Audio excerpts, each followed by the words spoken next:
দোয়াটি 7 বার পাঠ করে ফু দিয়ে শত্রুর মুখ চিরতরে বন্ধ করে দিন। আপনার বিরুদ্ধে আর মুখ খুলতে পারবে না, কোনো কথাই আপনার বিরুদ্ধে করতে পারবে না, তারপরে কোনো ক্ষতিও করতে পারবে না। প্রিয় ভাই বোনেরা, যত শক্তিশালী শত্রু থাক না কেন, আপনার জানের শত্রু, সম্পদের শত্রু, সম্মান নষ্ট করে শত্রু, রাস্তাঘাটে হাটে মাঠে যেখানে আপনার সাথে দেখা হয় শত্রু আপনার সম্মান নষ্ট করে। আপনি একজন সম্মানিত লোক, কিন্তু আপনার নাম ধরে ধরে ডাক, আপনার সম্মান চলে যাবে। আপনি কিছু বলতেও পারছেন না, তার জনবল রয়েছে, অর্থ সম্পদ রয়েছে, চতুর্দিক থেকে শুধু শক্তি আর শক্তি, আর অর্থ সম্পদ, ধন সম্পদের শেষ নেই। প্রিয় ভাই বোনের, এই জন্য কিছু বলতেও পারছেন না। তো এমত অবস্থায় আপনি দোয়াটি পাঠ করে ফু দিন, শত্রুর মুখ চিরতরে বন্ধ হয়ে যাবে, আর মুখ খুলতে পারবে না। আপনার বিরুদ্ধে মুখ খুলতে হলে 10 বার ভাবতে হবে যে আমি মুখ খুলবো কি খুলবো না। আর তার শরীরের মধ্যে এমন জ্বালা যন্ত্রণা শুরু হয়ে যাবে, আপনার ক্ষতি করলে আপনার কাছে এসে মাপ চাইতে হবে। প্রিয় ভাই বোনেরা, অস্থির অস্থির ভাব চলে আসবে, অস্থির হয়ে যাবে আপনার ক্ষতি করলেই।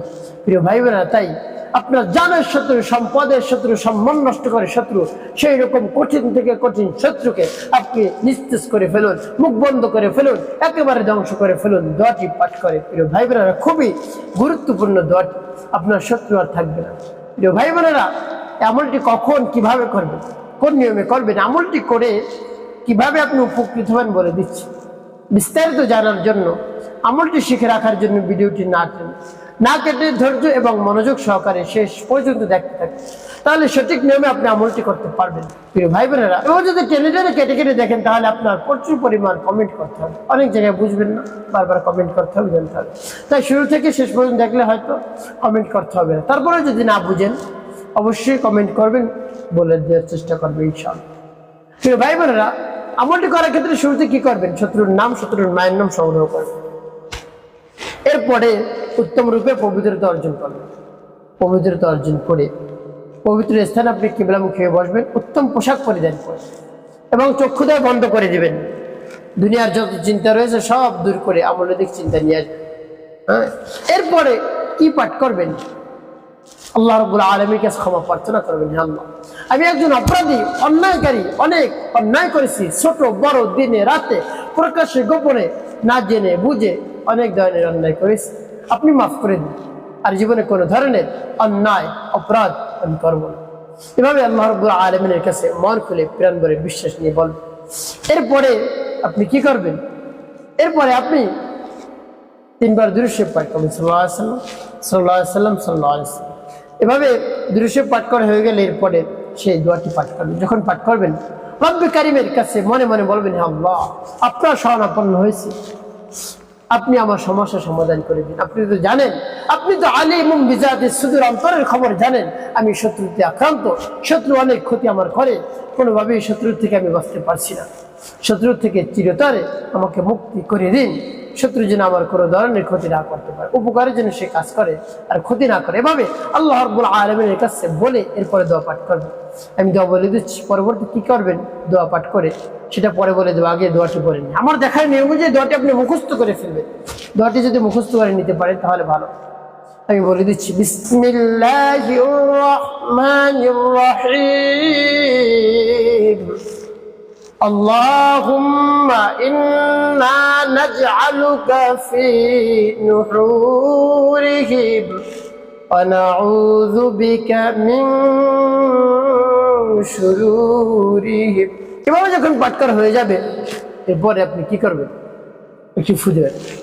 তারপর আপনি আবারও পাঠ করবেন, বিসমিল্লাহির রহমানির রহিম, আল্লাহুম্মা ইন্না নাজআলুকা ফি নুহুরিহিম ওয়া নাউযু বিকা মিন শুরুরিহিম।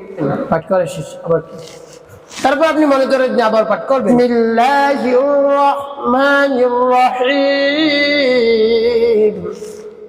আল্লাহুম্মা ইন্না নাজআলুকা ফি নুহুরিহিম ওয়া নাউযু বিকা মিন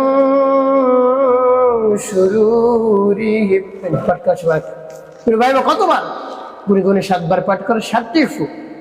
এরপরে পাঠ করবেন 7 বার দুরূদ ইব্রাহিম, আল্লাহুম্মা সাল্লি আলা محمد وعلى آل محمد كما صليت على إبراهيم وعلى آل إبراهيم إنك حميد مجيد اللهم بارك على محمد وعلى آل محمد كما باركت على إبراهيم وعلى آل إبراهيم إنك حميد مجيد اللهم صل على محمد وعلى آل محمد كما صليت على إبراهيم وعلى آل إبراهيم إنك حميد مجيد اللهم بارك على محمد وعلى آل محمد كما باركت على إبراهيم وعلى آل إبراهيم إنك حميد مجيد اللهم صل على محمد وعلى آل محمد كما صليت على إبراهيم وعلى آل إبراهيم إنك حميد مجيد اللهم بارك على محمد وعلى آل محمد كما باركت على إبراهيم وعلى آل إبراهيم إنك حميد مجيد اللهم صل على محمد وعلى آل محمد كما صليت على إبراهيم وعلى آل إبراهيم إنك حميد مجيد اللهم بارك على محمد وعلى آل محمد كما باركت على إبراهيم وعلى آل إبراهيم إنك حميد مجيد اللهم صل على محمد وعلى آل محمد كما صليت على إبراهيم وعلى آل إبراهيم إنك حميد مجيد اللهم بارك على محمد وعلى آل محمد كما باركت على إبراهيم وعلى آل إبراهيم إنك حميد مجيد যখন পাঠ করা হয়ে যাবে এরপর আপনি ফু দেবেন দুইটি প্রিয় ভাই বোন আপনার আমলটি করা শেষ এভাবে যদি আপনি আমলটি করতে পারেন শত্রু একেবারে নিস্তেজ হয়ে যাবে তার মুখ বন্ধ হয়ে যাবে এভাবে আপনি আমলটি করতে থাকুন সকাল সন্ধ্যায় করতে থাকুন আপনার শত্রু আপনার পায়ে এসে ক্ষমা প্রার্থনা করবে ক্ষমা ভিক্ষা চাইবে একেবারে আকুতি মিনতি করবে এভাবে আপনার শত্রু ধ্বংস হয়ে যায় প্রিয় ভাই বোনেরা আমলের শেষে দোয়াটি পাঠ করা শেষ রব্বি কারিমের দরবার হাত উত্তোলন করে বলবেন হে আল্লাহ আপনার শরণাপন্ন হয়েছে এভাবে অনুনয় বিনয় করে আল্লাহ রাব্বুল আলামিনের বরাত প্রকাশ করে তার কাছে বলবেন আকুতি মিনতি করে দেখবেন সব সমস্যা সমাধান হয় আল্লাহ রাব্বুল আলামিন আপনার শত্রু থেকে আপনাকে মুক্তি দান করবেন ইনশাআল্লাহ একটি কাজ আপনাকে করতে হবে পাঁচ ওয়াক্ত নামাজ আদায় করতে হবে মানুষের কল্যাণে খেদমতে কাজ করবেন অবশ্যই আপনার জীবন হবে সুখময় এবং শান্তিপূর্ণ ইনশাআল্লাহ